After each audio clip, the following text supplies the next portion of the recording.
Hey, so I still remember walking out of the theater after the first Avengers movie with my friends, and I saw the original six team up against a formidable enemy, and also the iconic Hulk smash moment. It was an out of world experience for a 12-year-old who was part of something that was his and his alone, and yet belonged to everyone in that theater. It was like a time capsule buried in our memories. I remember my parents used to bring me old DVDs of the Superman movies and Sam Raimi's Spider-Man. I used to watch a lot of Bollywood with my family. So we saw Shah Rukh Khan lead Team India to victory in Chak De India. We saw Akshay Kumar do Chums and a lot of his movies. And as a kid, it wasn't just these movies, it was shows. So I used to wait for Power Rangers, watching these colorful people do stuff that you would always dream of doing. And we all wanted to be the cool extra sixth ranger. So there's that. And we used to wait for Dragon Ball Z. I used to wait for the American shows like Recess on Disney and their Indian renditions as well. There was a show called Best of Luck Nikki. It was sort of it was the Indian version of Good Luck Charlie. So I used to wait for that. It was all very special. There were these Japanese TV shows that were dubbed in Hindi. So there was Shin Chan, Doraemon. These were all part of my childhood. They were all there. And when you're a kid who waits for these shows, it just when you watch these, it just feels right. It feels like a cold breeze on a hot summer night. School was simple. You go to school, you do your homework, you eat, you play, you get scolded by your mother for not eating the vegetables, and in between all this, you find yourself a hobby. For me, it was some sort of sports, and it was mainly films. I used to watch a lot of films. So it was my way of learning cultures. Through films, I saw history. Through films, I saw how people lived, how people had lived. It was everything that I was learning through the eyes of a director. If you watch Goodfellas, you learn about the mafia. If you watch Das Boot, you read about World War II. I was watching everything. I was watching Christopher Nolan's movies. You see The Dark Knight and Heath Ledger give a great performance. Then you watch something like Interstellar. You read about space.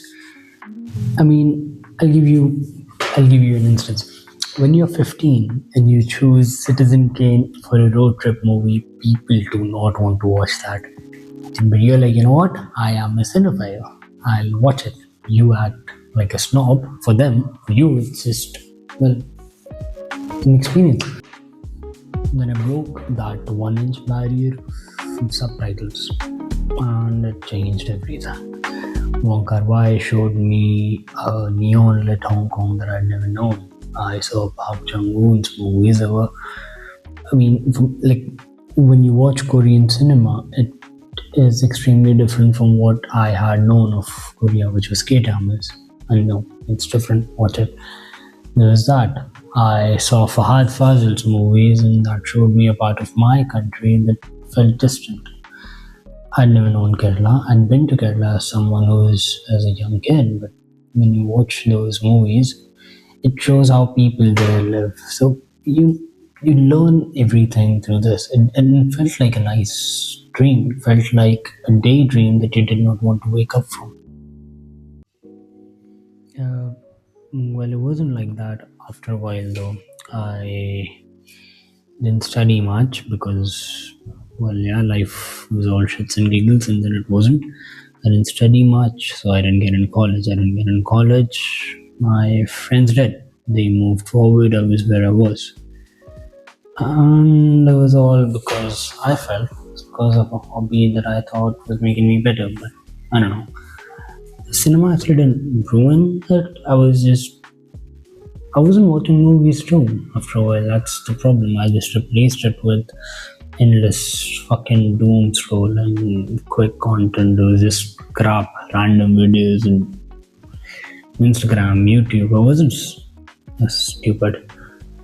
And that was the time when the big production companies were not actually making anything worth watching. It was all CGI suits and crappy productions. They were chasing trends. They had lost any real credibility towards the fans, and it was a really sad time. And yeah, life wasn't going as planned, and so was in the movies. It wasn't fun anymore. And when I did try to watch, my attention span was so fucked that I could not sit through a movie without actually picking up my phone. Doom? Again, the doom scroll. Okay. Anyways, so things started moving again after a while, and I got back into films. I was watching short films because of the attention span. You can't watch a whole movie without picking up your phone and watching two YouTube shorts about a monkey dancing. So, anyways, there's that. And it wasn't that exciting at first. To be honest, it was difficult, but I was like, you know what? No, this was me. This was my hobby. I was trying to reconnect with the 12-year-old who saw the world as something bigger than himself. Well, it's 2026 now, and cinema looks promising again. I think, yeah, it's a good time for cinema. Even though the world is falling apart right now, and there's a big rough patch going on between countries. So I think we need these stories even more. We need something to latch on to. We need something to look forward to, and that should be the end of the world.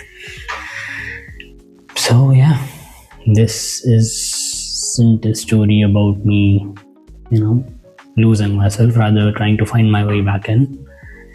I don't know, what was I talking about again? Maybe I lost plot for a while. I'm still watching.